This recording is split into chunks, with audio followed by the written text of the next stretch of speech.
بسم الله الرحمن الرحيم نحمده ونصلي ونسلم على رسوله الكريم أما بعد قال الله تعالى بعد أعوذ بالله من الشيطان الرجيم ألا إن أولياء الله لا خوف عليهم ولا هم يحزنون صدق الله مولانا العظيم.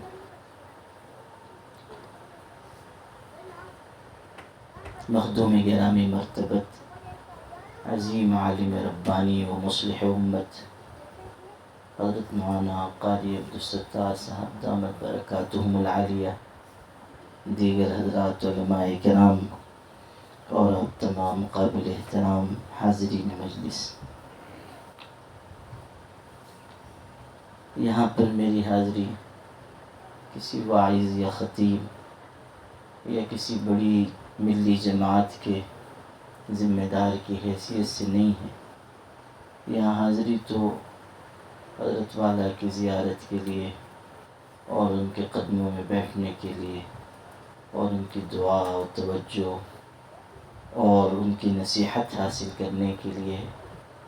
مجھے شرمندگی ہے، میں نے عرض بھی کیا تھا کہ حضرت مولانا ساجد صاحب سے بھی اور دیگر حضرات سے بھی کہ مجھ کو کچھ کہنے سے معذور رکھیں. بزرگوں کے سامنے ویسے بھی انسان کو کان بن کر رہنا چاہیے، زبان بن کر نہیں. اللہ والوں کی باتوں میں، ان کے کلمات میں جو تاثیر ہے وہ بڑے سے بڑے خطیب اور مقرر کے الفاظ اور کلمات میں نہیں ہو سکتی. سبھی انداز حسن پیارے ہیں، ہم مگر سادگی کے مارے ہیں. اور جگر نے کہا تھا واعظ کا ہر ایک ارشاد بجا، تقریر بہت دلچسپ مگر آنکھوں میں سرور عشق نہیں، چہرے پہ یقین کا نور نہیں. جن کو اللہ دل کی دولت دیتا ہے اور جن کے اندرون میں عشق الہی کی حرارت ہوتی ہے اور جن کا تعلق پاک پروردگار سے قائم ہوتا ہے، معیت الہی کا جوہر جن کو نصیب ہوتا ہے، ان کے کلمات میں، ان کی باتوں میں، ان کی نصیحت میں جو تاثیر ہے وہ دنیا کے کسی بھی انسان کی زبان میں نہیں ہے. بہرحال بڑوں کے حکم کے مطابق کچھ عرض کر رہا ہوں. عرض کیا کر رہا ہوں؟ اپنا سبق سنا رہا ہوں. حضرت کے سامنے کچھ عرض کرنا جسارت ہے، اپنا سبق سناتا ہوں. اور اس لیے بھی کہ بڑوں کو سبق سنانے سے سبق پکا ہو جاتا ہے اور ان کی توجہ اور ان کی دعائیں نصیب ہوتی ہیں. میرے بھائیوں، ہم سب حضرت والا دامت برکاتہم کی خدمت میں حاضر ہیں. ہم یہاں کیوں حاضر ہوئے ہیں؟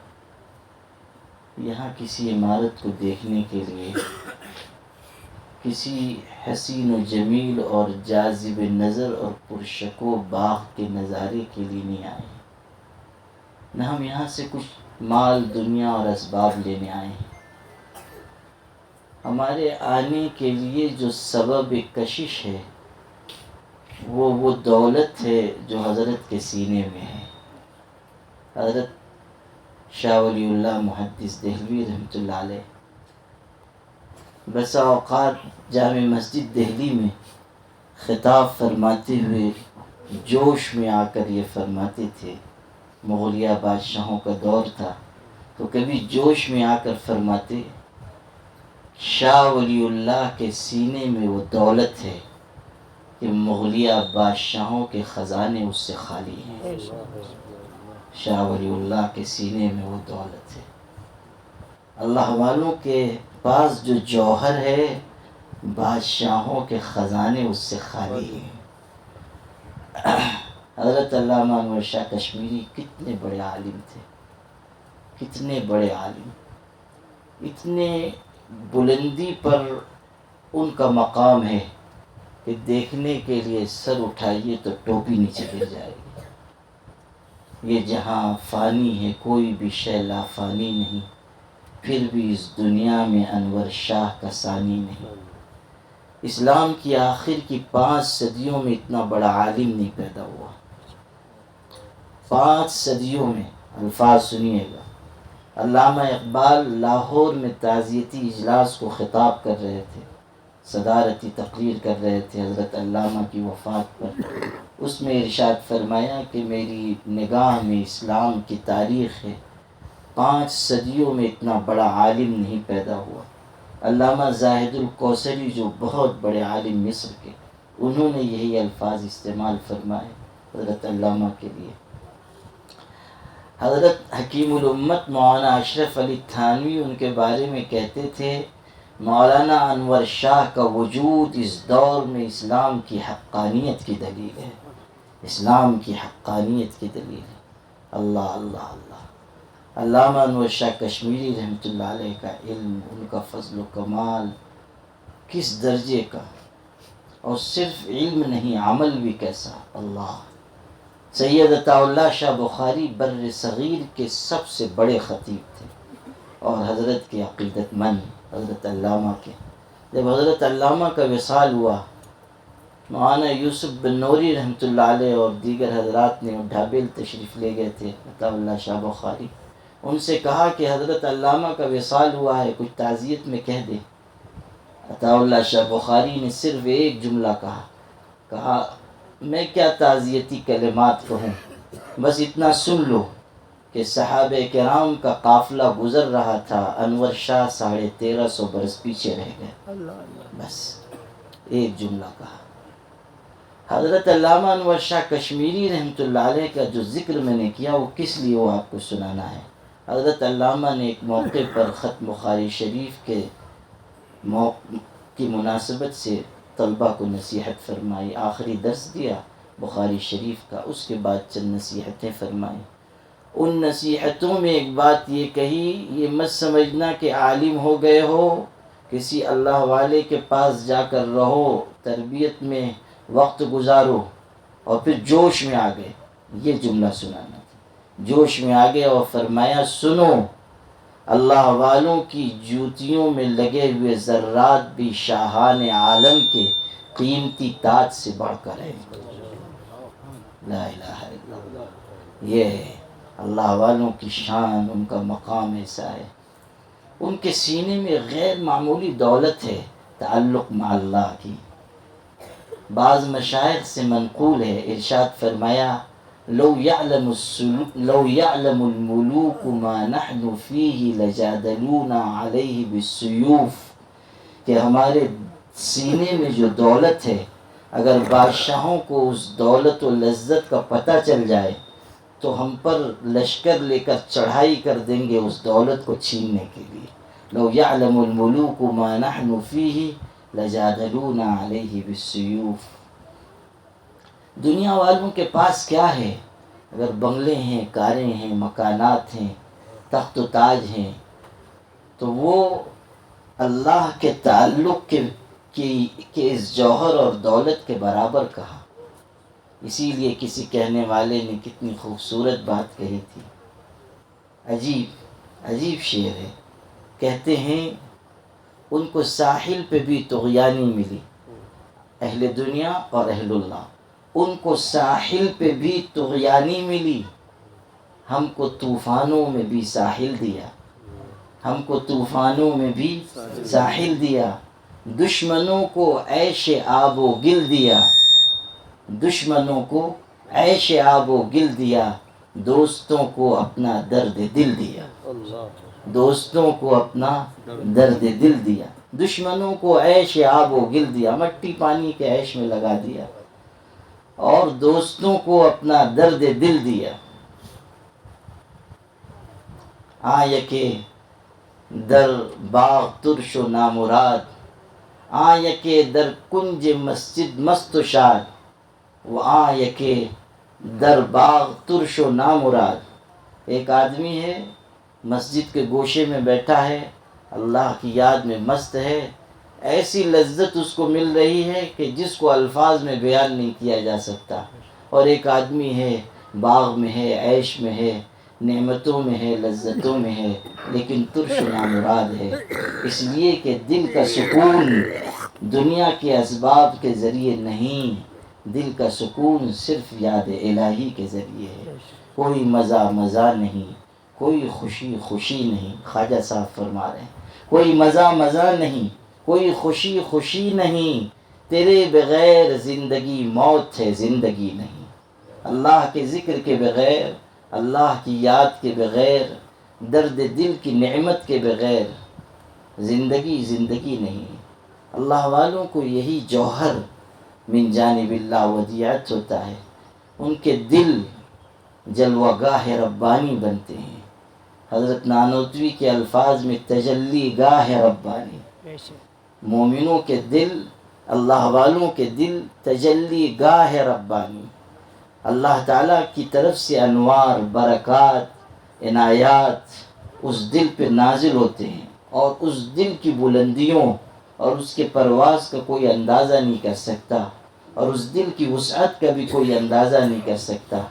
خواجہ میر درد نقشبندی سلسلے کے بہت بڑے شخص گزرے ہیں، فرماتے ہیں ارض و سما کہاں تیری وسعت کو پا سکے، ارض و سما زمین آسمان، ارض و سما کہاں تیری وسعت کو پا سکے، یہ میرا ہی دل ہے وہ کہ جہاں تو سما سکے، یہ میرا ہی دل ہے وہ کہ جہاں تو سما سکے۔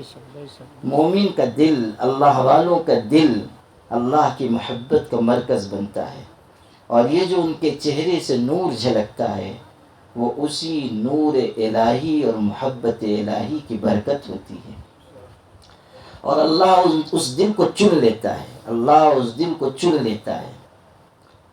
قرآن میں یہاں چونکہ علماء کرام بھی ہیں، اس لیے ایک نقطے کی بات کہتا ہوں، عام مجلسوں میں تو کہنے کی نہیں۔ حضرت یوسف علیہ السلام کے واقعے میں آپ پڑھتے ہیں کہ حضرت یوسف علیہ السلام نے اپنے بھائی بنیامین کو روکنے کے لیے اپنا شاہی پیمانہ اناج کی بوری میں چھپا دیا، قرآن میں قصہ آیا ہے، اور کہا گیا کذالک کدنا لیوسف، یہ تدبیر من جانب اللہ ان کو بتائی گئی تھی، اللہ تعالیٰ کی طرف سے یہ تدبیر بتائی گئی۔ شاہی پیمانے کو انہوں نے بوری میں چھپا دیا، اور جب تلاشی لی گئی اور وہ شاہی پیمانہ نکلا تو ان کو روکا گیا کہ چونکہ شاہی پیمانہ تمہارے اناج کی بوری میں سے نکلا ہے اس لیے تم نہیں جا سکتے ہو، اس کو روک لیا گیا۔ یہ تدبیر تھی بنیامین کو روکنے کی۔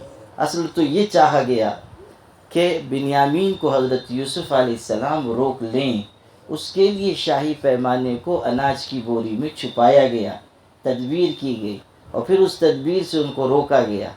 عارفین نے عجیب نقطہ اس سے نکالا ہے، وہ نقطہ یہ ہے کہ جس طرح شاہی پیمانے کو بنیامین کی اناج کی بوری میں چھپا کر اس کو اپنے پاس روکنے اور رکھنے کا جواز پیدا کیا گیا، اسی طرح اللہ جس دل کو چن لیتا ہے اس میں اپنی محبت کا شاہی پیمانہ داخل کر دیتا ہے اور اس کو اپنا بنا لیتا ہے۔ اللہ یجتبی الیہ من یشاء ویہدی الیہ من ینیب، جس کو چاہتا ہے اپنا بنا لیتا ہے، اور جو اس کی طرف جھکتا ہے اس کو اور اپنی طرف آنے کا راستہ دیتا ہے۔ گزر رہے تھے ایک بزرگ، راستے سے گزر رہے ہیں، بادشاہ اپنے محل کے جھروکے میں تھا، نیچے نظر پڑی، دیکھا کہ بزرگ جا رہے ہیں، سپاہیوں سے کہا ارے ان کو ذرا اوپر بلاؤ۔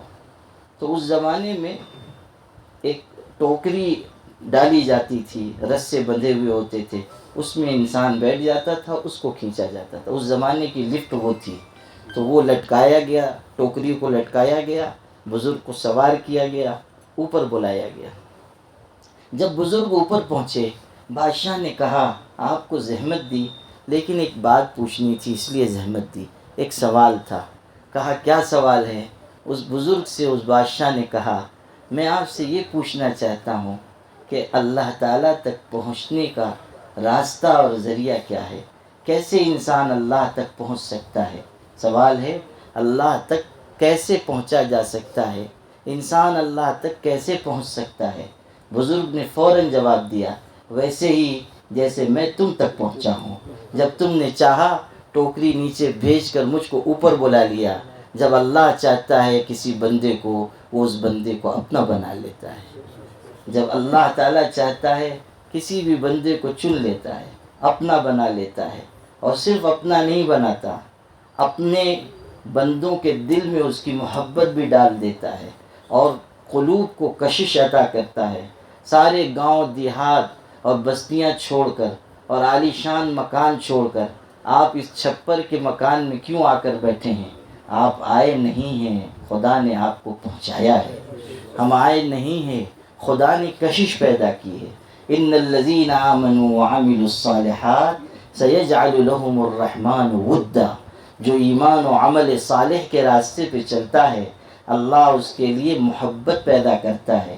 سیجعل لهم الرحمن ودا، محبت پیدا کرتا ہے۔ محبت، حضرت شاہ عبد القادر صاحب رحمۃ اللہ علیہ نے قرآن مجید کا الہامی ترجمہ لکھا ہے۔ برسوں مسجد میں معتکف رہے اور عجیب نسبت کے آدمی تھے۔ ہمارے حضرت شاہ فضل رحمہ کہتے تھے کہ حضرت شاہ ولی اللہ کے اولاد سب نیک صالح ہیں۔ 4 بیٹے تھے، چاروں آفتاب مہتاب، شاہ عبدالعزیز، شاہ عبد القادر، شاہ رفیع الدین، شاہ عبد الغنی، چاروں ان کے بیٹے نہایت باکمال، اور شاہ عبدالعزیز تو علم و عمل کے امام تھے۔ لیکن حضرت شاہ فضل رحمہ جو نہایت صاحب کشف بزرگ تھے، وہ فرماتے تھے کہ شاہ ولی اللہ کی سب اولاد نیک صالح ہے، پرہیزگار ہے، لیکن ان میں سے صاحب نسبت صرف شاہ عبد القادر ہے۔ اور صاحب نسبت یہ نہیں جس کو آج کل ہم لوگ صاحب نسبت کہتے ہیں، ہم لوگ تو آج کل جو خلیفہ ہوا وہ صاحب نسبت۔ صاحب نسبت حضرت شاہ فضل رحمٰ نے اس کی تعریف کی ہے کہ صاحب نسبت اس شخص کو کہتے ہیں کہ سوتے جاگتے ایک لمحے کے لیے بھی وہ اللہ سے غافل نہیں ہوتا، وہ ہے صاحب نسبت۔ اور شاہ عبد القادر اس مقام پر تھے۔ شاہ عبد القادر صاحب نہایت اونچے درجے کے شخص۔ شاہ عبدالعزیز ان کے بڑے بھائی ہیں، ان کے استاذ بھی ہیں۔ شاہ عبدالعزیز سے پڑھا، تینوں بھائیوں نے شاہ عبدالعزیز سے پڑھا ہے۔ ان کے تینوں بھائیوں نے شاہ عبدالعزیز کے آگے زانو تلمس طے کیا۔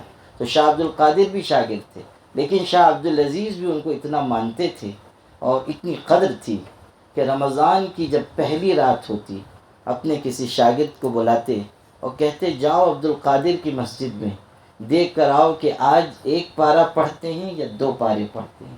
وہ آ کر کہتا حضرت 1 پارہ پڑھا۔ حضرت کہتے رمضان 30 دن کا ہوگا۔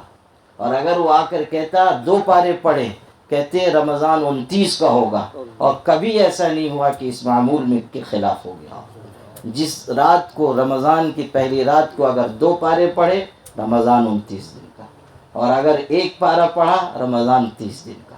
سبحان اللہ، ایسے تھے شاہ عبد القادر۔ اب سنیے، الہامی ترجمہ کیا قرآن مجید کا، مسجد میں معتکف رہے، اللہ اکبر۔ اب سنیے اس آیت کے بارے میں کیسی عجیب تفسیر لکھی ہے۔ ایک جملہ لکھا ہے، لیکن جو لوگ علم تفسیر سے مس رکھتے ہیں ان کو سمجھے گا۔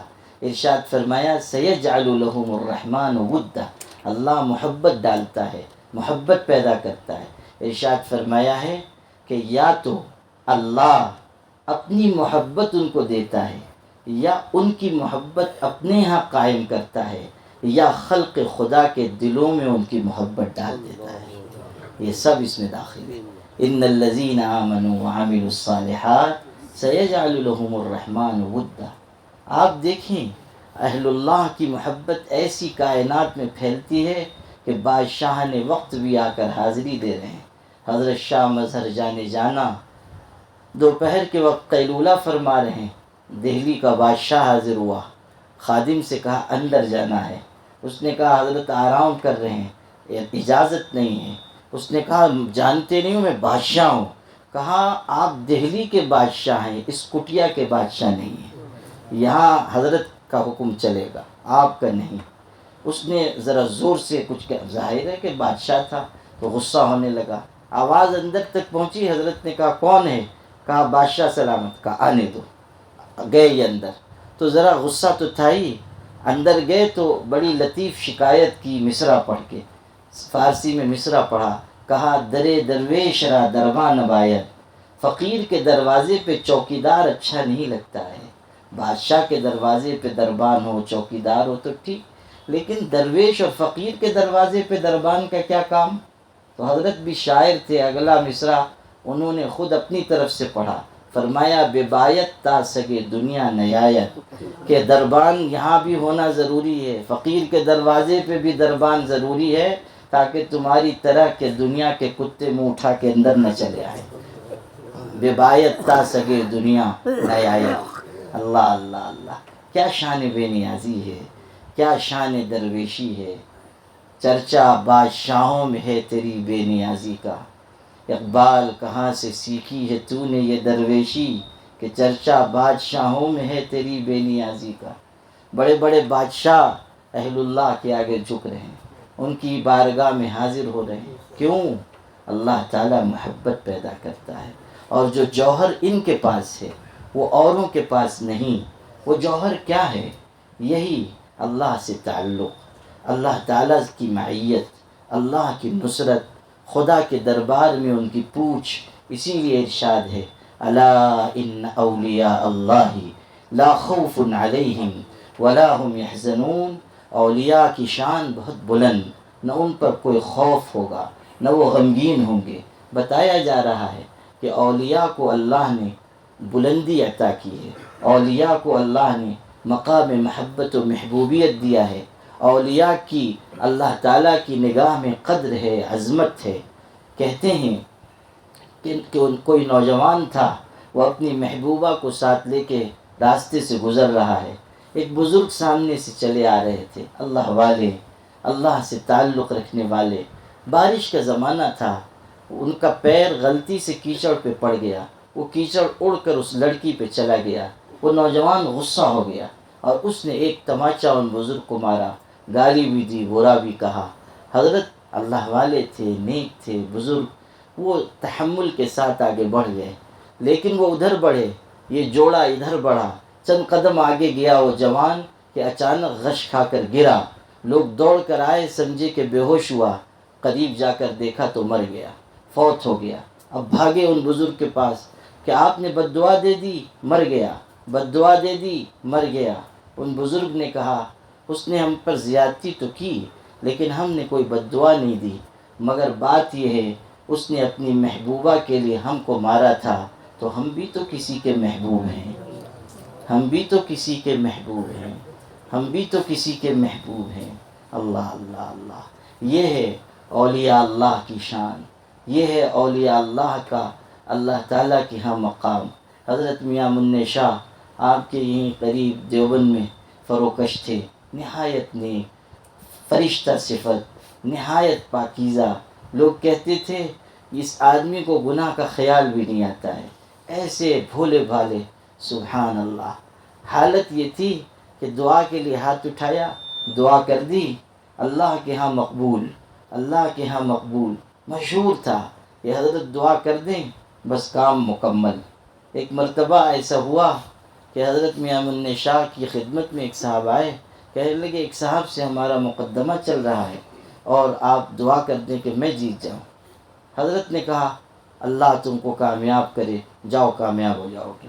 اب وہ تو چلا گیا، لیکن ہوا یہ کہ جس کے خلاف ان کا کیس تھا، مقدمہ، وہ حافظ حسین نام کے تھے اور حضرت کی مجلس میں آتے تھے، حضرت سے تعلق تھا۔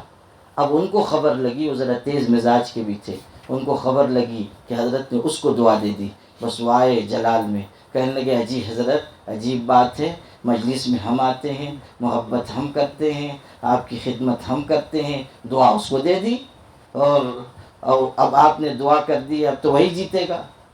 تو حضرت میاں منع شاہ نے پھر کہنے لگے آپ میرے لیے دعا کیجیے، میرے لیے آپ دعا فرمائیے، میں جیت جاؤں۔ تو میاں منع شاہ نے بڑی بیچارگی سے کہا کہ حافظ صاحب اس مرتبہ تو وہی جیتے گا، آئندہ جب کورٹ کا فیصلہ آ جائے، عدالت کا، آپ اپیل کر دینا، اس وقت میں آپ کے لیے دعا کر دوں گا، اس وقت آپ جیت جائیں گے۔ تو ایسے ہی ہوا، اس مرتبہ وہ نہیں جیتے، کیس ہار گئے، پھر اپیل کی اور آ کے پہلے ہی حضرت سے کہا کہ دعا فرمائیے، دعا کیجیے، تو دعا کروائی اور اس مرتبہ وہ جیت گئے۔ یہ ہے اللہ تعالیٰ کے ہاں ایک مقام ہے، ایک عزت ہے. فرش پہ دعا مانگ رہے ہیں، عرش سے اجابت استقبال کے لیے چلی آ رہی ہے. یہ ہے اللہ تعالیٰ کے نیک بندوں کو اللہ مختلف قسم کا اعزاز عطا فرماتا ہے. اور یاد رکھیے اللہ والوں کی صحبت ہی ہمارے لیے کامیابی کا، نجات کا، ہدایت کا اور دل کے تبدیل ہونے کا ذریعہ ہے. انسان مرکب ہے 3 چیزوں سے، وہ بدن ہے اور عقل ہے اور روح ہے. ان تینوں کے مجموعے کا نام ہے انسان.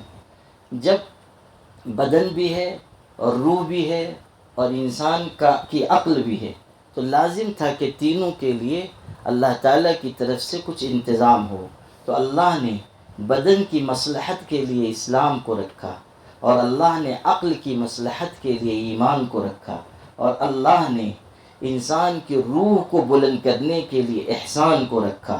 اور اسی لیے حدیث جبریل میں اسی ترتیب سے یہ تینوں چیزیں آئی ہیں، اسلام اور ایمان اور پھر احسان. اور اسی لیے حدیث جبریل کو ام السنن کہا گیا، جیسے سورہ فاتحہ کو ام الکتاب کہا گیا، اسی طرح حدیث جبریل کو ام السنن کہا گیا. سینکڑوں مسائل اس حدیث شریف سے نکالے گئے، اور اس میں یہ تینوں چیزیں ہیں، اسلام ہے اور ایمان ہے اور احسان ہے. اور انسان کے جسم اور روح اور عقل تینوں کی تکمیل کا سامان اس میں رکھا گیا. اب غور کیجئے کہ 2 اوپر کی جو چیزیں ہیں، اسلام ہے اور ایمان ہے، ان 2 چیزوں میں بھی خوبصورتی اور حسن اس تیسری چیز احسان کی وجہ سے پیدا ہوتا ہے. اسلام یعنی ظاہری احکام کو پورا کرنا. انسان کب دل لگا کر احکام کو پورا کرے گا؟ جب اس کو اللہ کا استحضار نصیب ہو جائے گا. جب وہ نماز پڑھے گا پھر وہ بہترین نماز ہوگی. ایک تابعی کے بارے میں نقل کیا گیا کہ وہ مسجد اپنے گھر میں نماز پڑھ رہے تھے، نوافل میں مشغول تھے. ان کے گھر میں آگ لگ گئی، شور ہوا، ہنگامہ ہوا، پڑوسی جمع ہوئے، آگ بجھا رہے ہیں. کتنا شور ہوا ہوگا اندازہ کر لیجئے. لیکن ان کو کچھ خبر بھی نہیں. جب نماز ان کی مکمل ہو گئی تو پڑوسیوں نے کہا اجی حضرت آپ کی نماز ہی ختم نہ ہو، یہاں تو گھر جلا جا رہا تھا، اتنا شور ہوا، سب آئے، آگ بجھائی، آپ کو کچھ پتہ ہی نہیں. تو انہوں نے کہا کہ ہاں، آخرت کی آگ کی فکر نے دنیا کی آگ سے غافل کر دیا، دنیا کی آگ سے غافل کر دیا. اللہ اللہ اللہ اللہ. غور کیجئے کہ کیسا جملہ ارشاد فرمایا. اور یہ کہ نماز کیسی حسین ہے، نماز کیسی کامل ہے، نماز کیسی خوبصورت ہے. آج ہم نماز کے سلسلے میں بے پرواہ ہو گئے، یا پڑھ نہیں رہے ہیں، یا فجر کی جماعت چھوڑ دے رہے ہیں، یا پڑھ رہے ہیں بے دلی سے پڑھ رہے ہیں، یا پڑھ رہے ہیں اور نماز کے اندر حسن نہیں. ہم آسانی سے کہہ دیتے ہیں کہ میں نے نماز چھوڑ دی، حالانکہ یہ تعبیر غلط ہے. یوں نہ کہیے کہ میں نے نماز چھوڑ دی. تعبیر صحیح یہ ہے کہ تم نے نماز نہیں چھوڑی، اللہ نے تم کو اپنی بارگاہ میں کھڑا کرنا گوارا نہ کیا. نماز کے چھوڑ دینے کی صحیح تعبیر یہ ہے. نماز انسان چھوڑتا نہیں ہے، اللہ کی نگاہ سے گر جاتا ہے تو اللہ اس کو نماز سے غافل کر دیتا ہے. یہ سمجھنے کی چیز ہے. اگر بے دلی سے ہم نماز پڑھ رہے ہیں، اگر نسیان کے ساتھ نماز پڑھ رہے ہیں، اگر غفلت کے ساتھ نماز پڑھ رہے ہیں تو ہماری نماز میں طاقت نہیں ہوگی. آپ نماز پڑھتے ہیں، اپنا جسم قبلہ کی طرف کرتے ہیں، قبلہ رخ ہو کر نماز پڑھتے ہیں. آپ نماز پڑھ رہے ہیں، قبلہ رخ ہو کر نماز پڑھ رہے ہیں، جسم کو قبلہ کی طرف کرتے ہیں. اردو میں جسم کے لیے ایک اور لفظ ہے قالب. کہتے ہیں کہ یک جان 2 قالب، یعنی جسم 2 ہیں، جان 1 ہے. جو بہت گہرے دوست ہوتے ہیں ان کے بارے میں کہتے ہیں. تو قالب جسم کے لیے ایک لفظ یہ بھی ہے. غور کیجئے کہ نماز میں جسم کو یعنی قالب کو قبلہ کی طرف کرنا ضروری ہے. یعنی جسم کا، قالب کا قبلہ خانہ کعبہ ہے. ہمارے مشائخ اور عارفین کہتے ہیں کہ انسان کے قالب کا قبلہ خانہ کعبہ ہے. جملہ دھیان سے سنیے، انسان کے قالب کا قبلہ خانہ کعبہ ہے اور انسان کے قلب کا قبلہ ذات باری تعالیٰ ہے. انسان کے قلب کا قبلہ ذات باری تعالیٰ ہے، ادھر نگاہ ہو، ادھر توجہ ہو، اس کی یاد ہو، اور یاد بھی کیسی ہو؟ ایسی کہ آئی ان کی یاد تو آتی چلی گئی، ہر نقش ماں سوا کو مٹاتی چلی گئی۔ یہ یاد جو ہر یاد پہ غالب آ جائے، یہ یاد جو ہر یاد سے بے نیاز کر دے۔ قرآن میں آیت آئی ہے، ان الملوک اذا دخلوا قریۃ افسدوها وجعلوا اعزۃ اہلها ذلہ۔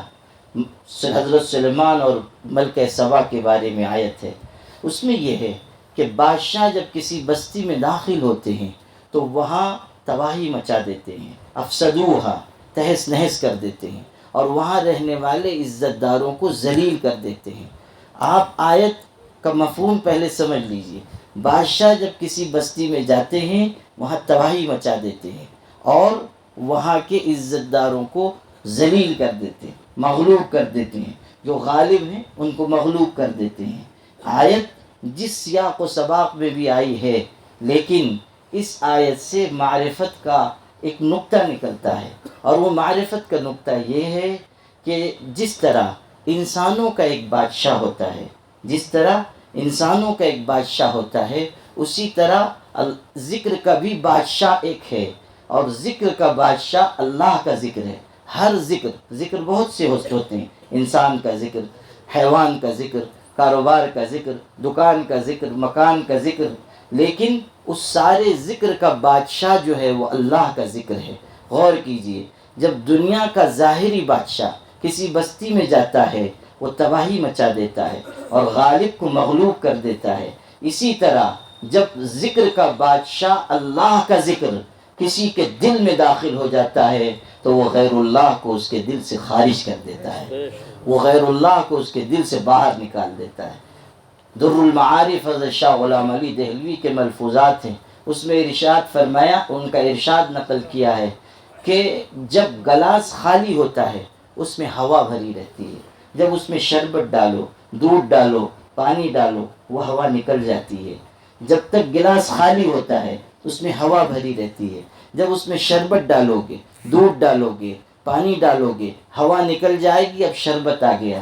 اسی طرح جب تک انسان محنت نہیں کرتا اس کے دل میں ہوائے نفس بھری رہتی ہے، جب وہ محنت کرتا ہے اور اللہ کی محبت کا دودھ یا شربت اپنے دل میں داخل کرتا ہے، ہوائے نفس نکل جاتی ہے، ذکر اللہ غالب آ جاتا ہے۔ یہ ان الملوک اذا دخلوا قریۃ افسدوها وجعلوا اعزۃ اہلها ذلہ، جب اللہ کا ذکر دل میں داخل ہوگا اس کا اثر ہی عجیب ہوگا، پھر انسان کے سوچنے کا زاویہ بدل جائے گا، انسان کے عمل کا زاویہ بدل جائے گا، انسان کے رنگ ڈھنگ بدل جائیں گے، انسان کی سوچ بدل جائے گی۔ جس کے دل میں ذکر غالب آئے گا پھر وہ حسد نہیں کرے گا، پھر وہ مقابلہ آرائی نہیں کرے گا، وہ پھر کسی کے بارے میں کوئی منفی بات نہیں سوچے گا، پھر ایک عالم دوسرے عالم کا مخالف نہیں بنے گا، ایک عالم دوسرے عالم کا حاسد نہیں بنے گا۔ غور کر لیجئے کہ جن علماء کے دل اللہ تعالیٰ کے فضل سے بن گئے ان کے شب و روز کیسے ہیں، اور جن کے دل نہیں بنے ہوئے ہیں ان کے شب و روز کیسے ہیں۔ آج جہاں جائیے پورے ملک میں اللہ مجھ فقیر کو جانے کا موقع دیتا ہے، جہاں جائیے کوئی داستان درد ہے، کوئی داستان علم ہے، اختلاف، آپس کا انتشار۔ حالانکہ تاریخ ہمیں یہ سبق پڑھا چکی کہ جب تک ہم متحد تھے زمانہ ہماری ٹھوکروں میں تھا، جب ہم منتشر ہوئے ہم خود زمانے کی ٹھوکروں میں آ گئے۔ جس کا دل بنا ہوا ہوگا وہ سمجھے گا کہ ہم سب ایک ہیں، ہم ایک ہی لشکر کی موجیں ہیں، ہم ایک ہی لشکر کی فوجیں ہیں اور ایک ہی کوثر کی موجیں ہیں، ہم ایک ہی لشکر کی فوجیں ہیں اور ایک ہی کوثر کی موجیں ہیں۔ اور اگر دل نہیں بنا ہوا ہوگا پھر حسد، رقابت، اختلاف، منافرت، سازشیں، تدبیریں۔ اللہ اللہ اللہ، ہمارے ابا حضور سناتے تھے اور یہ بہت گہری بات ہے، فرماتے تھے عالم کو عامی نقصان نہیں پہنچاتا، عالم کو عام طریقے پر عالم ہی نقصان پہنچاتا ہے۔ اور پھر یہ شعر سناتے تھے، کلہاڑی میں جو لکڑی کا دستہ نہ ہوتا تو لکڑی کے کٹنے کا رستہ نہ ہوتا، کلہاڑی میں جو لکڑی کا دستہ نہ ہوتا تو لکڑی کے کٹنے کا رستہ نہ ہوتا۔ یہ ہے وہ چیز کہ آج جو ہمارے سماج میں اختلافات ہیں، کیوں؟ دل بنا ہوا نہیں ہے، احسانی کیفیت نہیں ہے، اللہ والوں سے ہم تربیت نہیں پا رہے ہیں، اس لیے ہم لڑ رہے ہیں، اس لیے ہم اختلاف کر رہے ہیں۔ جس دن ہمارا دل بن جائے گا، اللہ کی قسم ہم دوسروں پر نگاہ نہیں رکھیں گے، صرف اپنی ذات کی فکر کریں گے، صرف اپنی نجات کے بارے میں سوچیں گے۔ ابھی تھانہ بھون میں حاضر ہوا حضرت مولانا نجم الحسن صاحب دامت برکاتہم نے مجھے ایک عجیب بات سنائی، میں نے کہیں پڑھی نہیں، انہوں نے بھی ایک ثقہ واسطے سے سنائی۔ ارشاد فرمایا کہ ایک تانگے والا تھا پرانا تھانہ بھون کا، اور حضرت اس کے ساتھ کہیں تشریف لے جا رہے تھے۔ اس نے سنایا کہ میں نے اپنی آنکھوں سے دیکھا ہے یہ قصہ کہ حضرت شیخ الاسلام مولانا حسین احمد مدنی رحمۃ اللہ علیہ اور حضرت مولانا اشرف علی تھانوی رحمۃ اللہ علیہ، آپ سب جانتے ہیں کہ خاص مسئلے میں ان دونوں بزرگوں کے درمیان رائے کا اختلاف تھا اور شدید اختلاف ہو گیا تھا، اور دونوں بزرگ اپنی اپنی جگہ بہت بڑے تھے، لیکن حضرت مدنی اس کے باوجود تشریف لا رہے ہیں خانقاہ میں، اور ایک موقع سے جو تشریف لائے تو انہوں نے اپنا مشاہدہ بیان کیا کہ تشریف لائے، اور حضرت تھانوی رحمۃ اللہ علیہ کے ہاں بہت اصول تھے، سب جانتے ہیں، دنیا جانتی ہے، حکیم الامت کے ہاں بہت ضابطے اصول۔ تو حضرت جب آتے تھے خانقاہ میں تو جوتا کسی کو اٹھانے کی اجازت نہیں تھی، حضرت خود اپنا جوتا اٹھاتے تھے، اور جوتا اٹھانے کا بھی ان کا ایک ڈھنگ تھا کہ جب وہ جوتا اتارتے تھے تو پلٹتے تھے، خود اوپر چڑھتے تھے، پلٹتے تھے، پھر بائیں ہاتھ سے جوتا اٹھاتے تھے، اور کسی کو اجازت نہیں ہوتی تھی کہ حضرت کی جوتیوں کو ہاتھ لگائے۔ حضرت مدنی اور حضرت تھانوی، حضرت مدنی آئے ہوئے تھے ملاقات کے لیے، تو حضرت ان کو لے کر خانقاہ آ گئے، اور خانقاہ میں داخل ہو رہے تھے، صرف یہی دونوں بزرگ ہیں اور خدام کچھ فاصلے پہ کھڑے ہوئے ہیں۔ حضرت آئے، جوتا اتارا، اور جوتا اتار کر پلٹنے لگے جوتا اٹھانے کے لیے، اتنے میں حضرت مدنی نے جوتا ان کا اٹھا لیا، حضرت تھانوی کا جوتا حضرت مدنی نے اٹھا لیا۔ یہ اس وقت کی بات نہیں ہے جب اختلاف نہیں ہوا تھا، اختلاف ہو چکا، اس وقت جوتا اٹھا لیا حضرت تھانوی رحمۃ اللہ علیہ کا۔ حضرت تھانوی نے جو اس کو دیکھا تو عجیب حسرت بھرے لہجے میں کہا کہ آج مجھ کو اپنی نجات کی امید ہو گئی کہ آخرت میں کہہ سکوں گا کہ اللہ تیرے ایک مقبول بندے نے میری جوتیاں اٹھا لی تھی۔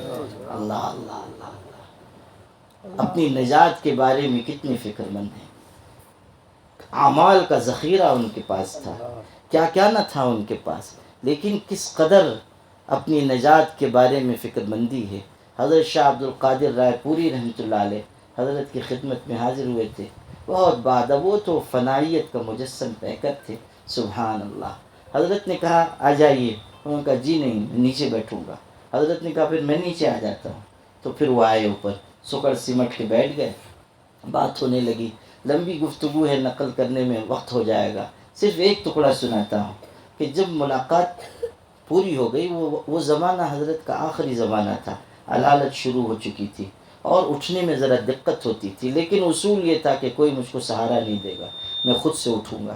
تو اس دن جب ملاقات ختم ہوئی حضرت تھانوی کی اور حضرت شاہ عبد القادر رائے پوری کی، اور حضرت اٹھنے لگے تو اٹھنے میں ذرا تکلف ہو رہا تھا، تو حضرت شاہ عبد القادر صاحب جلدی سے آگے بڑھے اور حضرت کو سہارا دیا، اور اٹھنے میں سہولت ہو، سہارا دے کے حضرت کو کھڑا کر دیا۔ تو حضرت تھانوی پلٹے اور بہت ہی عجیب لہجے میں شاہ عبد القادر صاحب سے کہا، مولانا یہاں یاد رکھا ہے تو وہاں بھی یاد رکھیے گا، وہاں بھی یاد رکھیے گا۔ اللہ اکبر، اپنے چھوٹوں سے یہ بات فرما رہے ہیں، آخرت میں بھی یاد رکھیے گا۔ علامہ سید سلیمان ندوی رحمۃ اللہ علیہ حکیم الامت کی خدمت میں آئے، بدل گئے، پھر کیا ان کے شب و روز تھے، اس کی تفصیل کسی اور وقت سنیے، صرف وہ ایک شعر ان کا سن لیجئے، اور آخرت کی فکر پر مشتمل ان کا شعر عرض کرتا ہوں۔ حضرت سے بیعت ہوئے، تعلق ہوا، زندگی بدلی، دل بدلا، اس وقت کہا وہ سیاہیاں بھی سمٹ گئیں، وہ ہوا کے رخ بھی بدل گئے، تیرا ہاتھ میں آ گیا کہ چراغ راہ کے جل گئے۔ اور جو شعر ابھی سنانا تھا ان کا فکر آخرت کا، وہ یہ ہے، بہت سادہ سا شعر ہے مگر بہت بامعنی۔ فرمایا ہم ایسے رہے کہ ویسے رہے، ہم ایسے رہے کہ ویسے رہے، یہ دیکھنا ہے کہ وہاں کیسے رہے، یہ دیکھنا ہے کہ وہاں کیسے رہے، یعنی آخرت پہ کیا معاملہ ہوگا، یہ اصل چیز ہے، یہ غور و فکر کرنے کی چیز ہے۔ تو جب دل بن جاتا ہے تو انسان کے سوچنے کا زاویہ بدل جاتا ہے، اس کا دل محبتوں کا مرکز بن جاتا ہے، وہ کسی سے انتقام نہیں لیتا، کسی سے حسد نہیں کرتا۔ حضرت شاہ عالم اللہ صاحب کتنے بڑے شخص تھے، اللہ اللہ اللہ، شاہ عالم اللہ رائے بریلی رحمۃ اللہ علیہ، ان کو اورنگزیب عالمگیر نے نذرانہ بھیجا، حضرت نے کہا میں نہیں قبول کروں گا، لے جاؤ۔ خادم نے خبر کی، کہا اصرار نہ کرو، فلاں دوسرے بزرگ ہیں ان کو لے جا کے دے دو، اور چونکہ ہم نے حضرت کی نیت کی تھی ان کو بتا دینا کہ انہوں نے نہیں لیا تو آپ کو دیا جا رہا ہے۔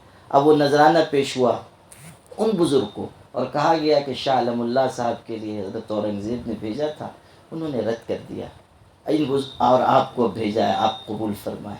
سنیے، بنا ہوا دل، یہ آپ سے عرض کر رہا ہوں، اس بزرگ نے، کیا بہت بڑے شخص تھے، وہ بھی بہت بڑے عالم بزرگ، انہوں نے کہا کہ حضرت شاہ عالم اللہ صاحب نے رد کیا، ان کی شان یہی ہے، اس لیے کہ وہ بہت بڑے اللہ والے ہیں، درویش ہیں، ہم تو دنیا دار آدمی ہیں، لاؤ ہم قبول کرتے ہیں، ہم تو دنیا دار آدمی ہیں، یہ جملہ کہہ کے قبول کر لیا، حالانکہ وہ خود بہت بڑے شخص تھے۔ اب کسی آدمی نے ادھر جا کے نقل کیا، کچھ ہوتے ہیں ایسے بزرگ نے خصلت جو ادھر کی بات ادھر، ادھر کی بات ادھر، مقدس فریضے پہ من جانب اللہ معمور ہوتے ہیں، جی ہاں، ان کا یہی کام ہوتا ہے، اور معصوم صفت ماشاءاللہ، دیکھیے تو معلوم ہو حضرت خواجہ جنید بغدادی کے سگے بھتیجے ہیں، اور کام یہی سب ہے، ادھر کی بات ادھر، ادھر کی بات ادھر۔ تو ایسے ہی کوئی نورانی بزرگ تھے، ادھر پہنچایا انہوں نے کہ آپ نے جو نذرانہ رد کر دیا تھا انہوں نے تو قبول کر لیا۔ حضرت نے جو جواب دیا یہ دیکھیے، ہم ہوتے تو کیا کہتے؟ شاہ عالم اللہ صاحب نے کیا کہا؟ شاہ صاحب نے کہا اگر انہوں نے قبول کر لیا بہت اچھا کیا، اس لیے کہ وہ سمندر کی طرح ہیں، سمندر میں تھوڑی بہت ناپاکی گر جائے اس کا کچھ بگڑتا نہیں ہے، ہم تالاب کی طرح ہیں، تھوڑی بھی ناپاکی گرے گی تو ہم ناپاک ہو جائیں گے۔ یہ دیکھیے، اللہ اللہ اللہ، غور سے سنو، غور سے سنو بھائیوں، غور سے سنو، موقع غنیمت ہے۔ سبحان اللہ، کیسی بات ہے کہ شاہ صاحب کہہ رہے ہیں ہم تالاب ہیں، اپنے کو چھوٹا بتا رہے ہیں، ان کو بڑا بتا رہے ہیں، ادھر وہ کہہ رہے ہیں کہ وہ تو اللہ والے ہیں، ہم تو دنیا دار ہیں۔ یہ ہے بنا ہوا دل، اور احسانی کیفیت کے بغیر دل بن نہیں سکتا ہے۔ میں یہ عرض کر رہا تھا کہ اسلام ظاہری احکام کا مجموعہ ہے، اس میں حسن آئے گا احسان کے ذریعے، اور ایمان اس میں بھی حسن آئے گا اسی کے ذریعے، احسان کے ذریعے۔ ایمان، کیفیات ایمانی جو ہیں، کیفیات ایمانی، اس میں اضافہ ہوگا احسان کے ذریعے۔ اسلام اور ایمان دونوں میں مضبوطی آئے گی احسان کے ذریعے۔ غور کیجئے گا، بدن اور عقل اور پھر روح، ان تینوں میں سب سے اعلیٰ روح ہے، اور تینوں کے لیے اللہ نے ایک ایک چیز مقرر کی، اس کے لیے اسلام، اس کے لیے ایمان، اس کے لیے احسان، اور ان دونوں چیزوں کو اللہ نے احسان سے جوڑ دیا اور بتایا کہ جب احسانی کیفیت آئے گی تمہارا ایمان بڑھے گا، تمہارے اندر صفات ایمانی آئیں گی۔ حضرت خواجہ حسن بصری سے کسی نے پوچھا آپ مومن ہیں؟ حل انت مومن، آپ مومن ہیں؟ حضرت نے فرمایا اگر تم یہ پوچھ رہے ہو کہ اللہ پر میرا ایمان ہے یا نہیں، یقین ہے یا نہیں، تب تو میں مومن ہوں، لیکن اگر تمہارا اشارہ قرآن کی ان آیتوں کی طرف ہے، انما المؤمنون الذین اذا ذکر اللہ وجلت قلوبهم واذا تلیت علیہم آیاتہ زادتہم ایمانا، آیت پڑھ کے سنائی، کہا اگر اس کی طرف تمہارا اشارہ ہے تو پھر میں مومن نہیں ہوں، میرے اندر یہ صفات ایمانی نہیں ہے، میرے اندر یہ چیز نہیں ہے۔ اللہ اللہ اللہ اللہ، غور کیجئے گا کہ صفات ایمانی انسان کے اندر پیدا ہوگی، کس وقت پیدا ہوگی؟ جب انسان کے اندر احسانی کیفیت آئے گی، اللہ کا استحضار آئے گا، استحضار کہ اللہ مجھ کو دیکھ رہا ہے، اللہ تعالیٰ کی مجھ پر نگاہ ہے۔ ایک بزرگ سے کسی نے کہا کچھ نصیحت کر دیجئے، کوئی نصیحت فرمائی، کیسی بات کہی؟ آج کے حالات میں یہ نصیحت ہمارے لیے نہایت کام کی ہے، برمحل ہے۔ ارشاد فرمایا لا تجعل اللہ اہون الناظرین الیک، عجیب، کہا اللہ کو تمہاری طرف دیکھنے والوں میں سب سے معمولی دیکھنے والا نہ بناؤ۔ اس کو تھوڑی سی تفصیل بتانی پڑے گی، جب آپ کو واضح ہو پائے گی بات۔ وہ یہ کہ غور کیجئے، اگر کوئی آدمی گناہ کر رہا ہے اور اس کو یہ محسوس ہو جائے کہ میرے استاذ مجھ کو دیکھ رہے ہیں، گناہ کرے گا؟ اگر محسوس ہو جائے میرے والد دیکھ رہے ہیں، کرے گا؟ اگر شوہر کو محسوس ہو کہ بیوی دیکھ رہی ہے، گناہ کرے گا؟ اگر بیوی محسوس کرے کہ شوہر دیکھ رہا ہے، گناہ کرے گا؟ اگر کوئی مرید محسوس کرے کہ میرے شیخ دیکھ رہے ہیں، گناہ کرے گا؟ نہیں کرے گا۔ لیکن ہم کو یہ معلوم ہے کہ اللہ ہر وقت ہم کو دیکھ رہا ہے اور پھر بھی ہم گناہ کر رہے ہیں، تو دیکھنے والوں میں سب سے معمولی العیاذ باللہ ہم نے اللہ کو سمجھا ہے کہ اوروں کا دیکھنے کا احساس تو ہمیں گناہ سے روک دیتا ہے، لیکن اللہ کے دیکھنے کا احساس ہمیں گناہ سے نہیں روک رہا ہے۔ تو یہ کہا لا تجعل اللہ احون الناظرین الیک، اللہ کو اپنی طرف دیکھنے والوں میں سب سے معمولی دیکھنے والا نہ بناؤ۔ آج موبائل پر دیکھ رہے ہیں، فلمیں دیکھ رہے ہیں، ڈرامے دیکھ رہے ہیں، اگر یہ احساس ہو جائے کہ اللہ دیکھ رہا ہے، انسان کبھی یہ حرکت نہیں کرے گا۔ اگر احساس ہو جائے کہ میرے اللہ کی مجھ پر نظر ہے، الم یعلم بان اللہ یرا، کیا انسان نہیں جانتا کہ اللہ اس کو دیکھ رہا ہے؟ کیا انسان نہیں جانتا الم یعلموا ان اللہ یعلم سرهم ونجواهم وان اللہ علام الغیوب؟ یہ چیز ہے میرے بھائی۔ تو اب یہ سمجھیے کہ اسلام ہے اور ایمان ہے اور احسان ہے۔ اب اس حقیقت کو سمجھیے کہ اس احسان کو حاصل کرنے کے لیے ہی ان جیسے بزرگوں کی خدمت میں آنا ہوتا ہے۔ احسانی کیفیت، ہم یہاں آئے ہیں دنیا لینے کے لیے نہیں، عشق الہی لینے کے لیے، احسانی کیفیت لینے کے لیے۔ خواجہ صاحب فرما رہے ہیں جو آگ کی خاصیت وہی عشق کی خاصیت، جو آگ کی خاصیت وہی عشق کی خاصیت، ایک خانہ بخانہ ہے، ایک سینہ بسینہ ہے۔ جیسے آگ ایک گھر سے دوسرے گھر کو پکڑتی ہے، اسی طرح ایک دل دوسرے دل کو پکڑ لیتا ہے۔ اللہ والوں کا دل پاکیزہ ہوتا ہے، اس کی پاکیزگی منتقل ہوتی ہے۔ ہر آدمی صاحب دل نہیں، باطن ہے بہت ایسے جو مشتعل نہیں ہیں، سب کے پہلو میں دل ہیں، سب اہل دل نہیں ہیں۔ سب کے پہلو میں دل ہیں، سب اہل دل نہیں ہیں۔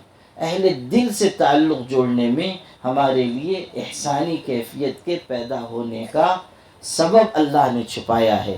ہمیں اللہ والوں سے یہ دولت لینی ہے۔ اگر دنیا لینے آئیں گے، دنیا کی دعا مل جائے گی، کوئی اور مقصد لے کے آئیں گے، وہ مقصد پورا ہوگا، لیکن اللہ والے بننے کی نیت لے کر آئیں گے تو اللہ پھر وہ نعمت عطا فرمائے گا۔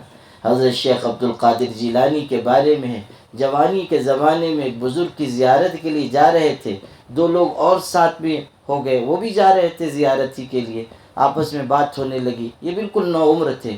ان دونوں نے پوچھا ارے نوجوان کدھر؟ کہا بزرگ کے ہاں جا رہا ہوں۔ ہم بھی جا رہے ہیں۔ پوچھا انہوں نے حضرت شیخ عبد القادر جیلانی نے کیوں جا رہے ہیں؟ ایک نے کہا غریب ہوں، مالداری کی دعا کرانے جا رہا ہوں۔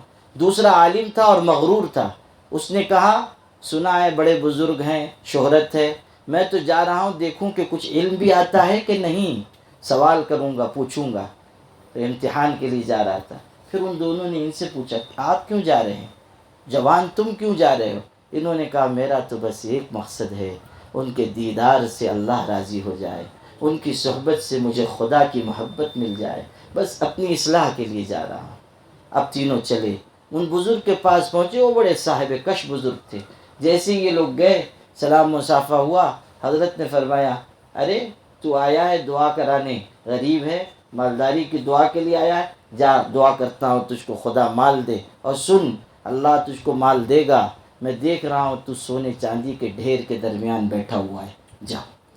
عالم کی طرف دیکھا اور کہا تیری نیت اچھی نہیں ہے اور تیرے اندر غرور ہے، تو میرا امتحان لینا چاہتا ہے، اور تیرا پہلا سوال یہ ہے جواب یہ ہے، دوسرا سوال یہ ہے جواب یہ ہے، خود ہی سوال اور خود ہی جواب۔ اور پھر فرمایا چونکہ تیری نیت اچھی نہیں اور تیرے اندر غرور ہے، اس لیے تیرا انجام بخیر نہیں ہوگا، تو کفر پر مرے گا، کفر پر مرے گا۔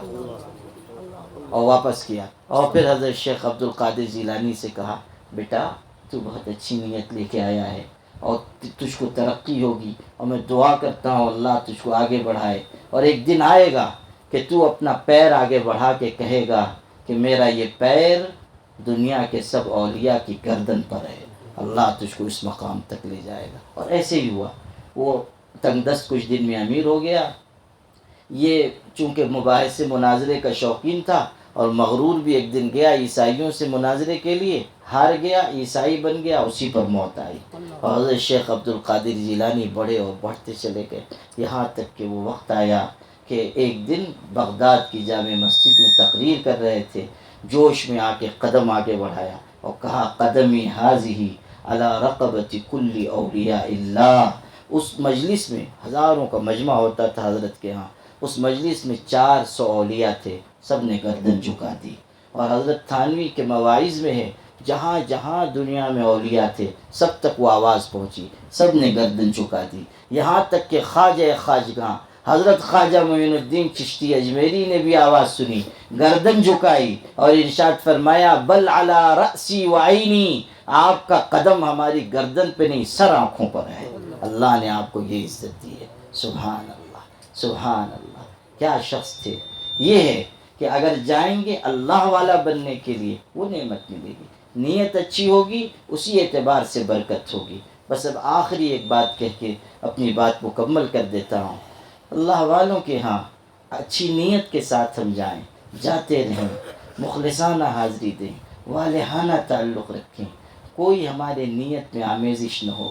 دنیا کو داخل مت کیجیے، دنیا کی چیزوں کو داخل مت کیجیے۔ آپ دنیاوی مقاصد کے لیے دعا کرائیے، اس سے کوئی منائی نہیں، لیکن جانا اس لیے ہو کہ اللہ راضی ہو جائے، میری اصلاح ہو جائے، میری تربیت ہو جائے، میں کچھ بن جاؤں، میری آخرت سنور جائے، بس یہ مقصد بار بار اس کا ہم مذاکرہ کریں اور آداب سیکھیں۔ اللہ والوں کے کا ادب بادشاہوں کے ادب سے بڑھ کر ہے، ادب سیکھیں۔ یہ نہیں کہ بزرگ کے ہاں گئے ہیں بے ادبی کر کے اپنے لیے مصیبت مول لیں، ہرگز نہیں۔ نہایت ادب، نہایت تعظیم، نہایت محبت، نہایت عقیدت، جس کے دل میں جتنی محبت ہوگی اسی رفتار سے وہ آگے بڑھے گا، اسی رفتار سے۔ حضرت معصوم عیشا رحمۃ اللہ علیہ، حضرت مجدد کے صاحبزادہ و جانشین، فرمایا ذکر اللہ بدون محبت شیخ موصل الی اللہ نہیں ہے، اور محبت شیخ بدون ذکر اللہ موصل الی اللہ ہے۔ یہ بہت ہی دقیق بات ہے، اور تشریح کروں گا تو وقت لگ جائے گا، اس لیے بس ایسے ہی اس سے گزر جائیے۔ جو بات آپ سے اگلی عرض کر رہا تھا وہ یہ کہ جب محبت ہوگی، عقیدت ہوگی، بار بار کی حاضری ہوگی، بار بار کا تعلق رہے گا، کسی نہ کسی دن ہماری قسمت جاگ اٹھے گی، نظر پڑ جائے گی، کسی دن فیضان ہو جائے گا۔ اقبال مشرق مغرب کے علوم سے گزرے اور کہاں کہاں کس کوچہ و وادی میں نہ گئے، اس کے بعد یہ شعر کہا، تجربات کی بھٹی سے گزر کر کندن بننے کے بعد یہ شعر کہا، خرد کے پاس خبر کے سوا کچھ بھی نہیں، تیرا علاج نظر کے سوا کچھ بھی نہیں۔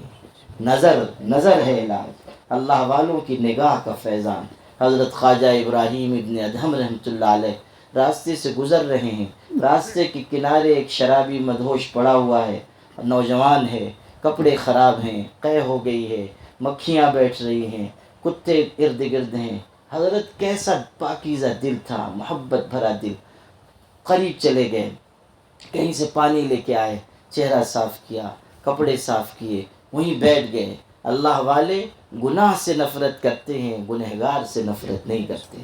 ان کے اندر تو محبت ہی محبت ہوتی، محبت ہی محبت۔ ابھی حضرت والا نے جتنی محبت سے، جتنے پیار سے اپنے قریب کیا، ایسا محسوس ہوا جیسے ماں کی شفقت و محبت ہو۔ اب اس غرض کی دنیا میں کون بے غرض ہو کر ایسی محبت دے گا، کون اس طرح والہانہ تعلق کا اظہار کرے گا۔ ہم دنیا میں بہت سوں کو دیکھ رہے ہیں، تب تجربے کے بعد کہہ رہے ہیں کہ بے غرض محبت صرف ان اللہ والوں کی جھولی میں ہے۔ ہم دیکھ رہے ہیں، اور اسی لیے اس محبت کی کشش کھینچ کر لاتی ہے۔ اب سنیے، خواجہ ابراہیم ادہم بیٹھ گئے اور دامن سے ہوا دے رہے ہیں۔ یہ وہ شخص ہے جو بادشاہ رہ چکا ہے، جو بلخ کا شہنشاہ ہے، وہ شخص ہے۔ شرابی نوجوان کے سرہانے بیٹھے ہیں، چہرہ بھی صاف کیا، کپڑے بھی صاف کیے، اب دامن سے ہوا دے رہے ہیں۔ تھوڑی دیر کے بعد وہ نوجوان ہوش میں آیا، پہلی نظر حضرت کے چہرے پہ پڑی، بس تڑپ گیا۔ اس نے کہا حضرت آپ دور جائیے، آپ مجھ گنہگار کے پاس کیوں آ گئے؟ میں تو بہت ہی عیاش ہوں، بدکار ہوں، شرابی ہوں، آپ اللہ والے ہیں، میرے قریب مت بیٹھیے، مجھ کو گنہگار مت کیجیے۔ ندامت اور پشیمانی سے بالکل عرق عرق ہو گیا۔ حضرت سے کہتا آپ جائیں، آپ جائیں۔ پھر نظر پڑی چہرے پہ اور کپڑے پہ، کہنے لگا شاید میرا چہرہ آپ نے دھلا ہے، میرے کپڑے آپ نے صاف کیے ہیں، آپ نے مجھ گنہگار کو اور گنہگار بنا دیا۔ اور یہ کہہ کر بلک بلک کر رونے لگا، اور اس کا رونا دیکھ کر حضرت کو بھی رونا آ گیا۔ آگے بڑھ کے اس کو سینے سے چمٹا لیا، محبت سے سینے سے لگا لیا، پیار کر رہے ہیں۔ کہتے ہیں بیٹا گنہگار ہے تو کیا ہوا، توبہ کرے گا اللہ تجھ کو بھی نیک بنا دے گا، سنوار دے گا۔ تسلی دے رہے ہیں، خود بھی رو رہے ہیں، نوجوان بھی رو رہا ہے۔ اتنے میں اللہ کی طرف سے الہام ہوا، حضرت خواجہ ابراہیم سے کہا گیا او ابراہیم، جو جوان تیرے سینے سے چمٹا ہے ہم نے اس کو اس زمانے کے اولیاء میں شامل کر لیا، ہم نے اپنی دوستی کا مقام دے دیا۔ یہ حیران کہ اللہ ابھی تو اس کی توبہ پوری نہ ہوئی، تجھ کو کون سی ادا پسند آ گئی، تجھ کو کون سی اس کا کون سا عمل اچھا لگ گیا؟ جواب آیا، یہ ہے سنانے کی چیز۔ فرمایا غسلت وجهه لاجلی فغسلت قلبه لاجلک، تو نے میری محبت میں اس کا چہرہ صاف کیا، تیری محبت میں نے اس کا دل صاف کر دیا۔ یہ ہے تیری محبت میں نے اس کا دل صاف کر دیا۔ اللہ اللہ اللہ، یہ ہے اللہ والوں کی صحبت کی برکت۔ حضرت حکیم الامت شعر سناتے تھے، مین رویت تخم دل از آب و گل، بے نگاہ از خداوندان دل۔ دل کی کھیتی آب و گل سے سنورتی نہیں ہے، آب و گل سے پروان نہیں چڑھتی ہے، دل کی کھیتی اللہ والوں کی نگاہ سے پروان چڑھتی ہے۔ اسی نگاہ کو لینے کے لیے میں غریب مسافر گنہگار بھی یہاں حاضر ہوا، اور بہت دنوں سے اشتیاق و شوق و طلب تھی کہ حضرت کی زیارت کروں اور ان کی شفقتوں سے شاد کام ہوں۔ اور یہاں آ کر محسوس ہوا جیسے حضرت نے مادرانہ شفقت نچھاور کی، اور احساس بھی ہوا کہ آنے میں دیر ہوئی۔ اللہ تعالیٰ حضرت کے سائے کو دیر تک قائم رکھے، دور میں جام رہے، گردش میں پیمانہ رہے، دور میں جام رہے، گردش میں پیمانہ رہے، میں کشوں کے سر پہ یارب پیر میں خانہ رہے۔ وآخر دعوانا الحمدللہ۔